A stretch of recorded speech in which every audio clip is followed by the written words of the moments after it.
Adam Smith's world and in the world of modern economics, as we think about them, the agency of production and value control is a corporation.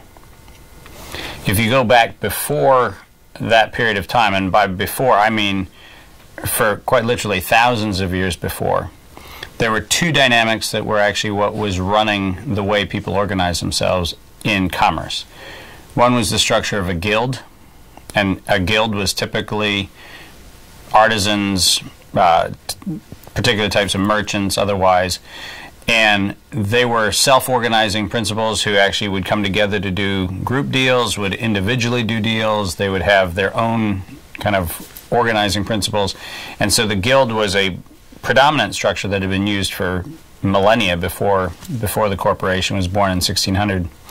And the other was the concept of trusts. Trusts typically were a contracting vehicle which allowed resources of any kind to be held for indefinite durations and potentially even transferred across generations and across communities and so forth. So when we talk about the Heritable Innovation Trust, the Heritable Innovation Trust is a utility inside of an abundant enterprise model. The Heritable Innovation Trust, if you will, is the organizing principle. It is what stands in place of a corporation, because a corporation is a legal entity that removes individuals from responsibility and accountability. That's why we have corporations. We have them to shield people from their own personal responsibility for the activities of a corporation.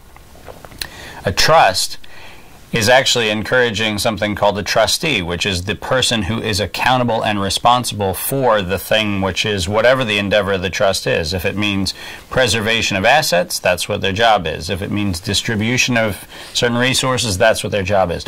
But a trust structure not only has the advantage of being a place where the fruitfulness of enterprise can be placed, but it also has rules that govern what those resources are used for.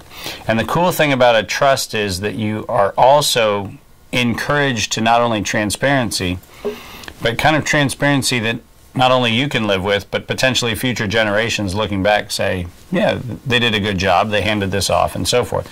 So it captures the essence of the past, the present, and the future that I talked about earlier when we talked about the concept of making sure every structure we have honors the context from which things came, the context into which we're applying them, and then the context in which others are going to need to use or adapt or somehow put to use those things going forward.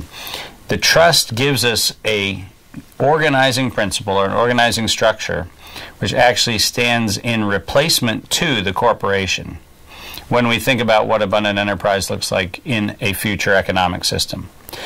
The future economic system is not going to have the concept of limited liability corporations, because the future will necessarily require that people are accountable. They're accountable for the nomination of which values they are extracting and using, the values that they're replenishing, the things that they're doing in the 6 dimensions of value. You're accountable for all of it. So the notion of the benefit from the limited liability corporation model goes away, because you are actually very responsible for an all-in consequence assessment of your actions. And so it's an elevation of the responsibility of humanity at an individual level, at a community level, at a corporate level, at a national level. It's actually a re-embrace of the fact that we need to be accountable for what we're doing.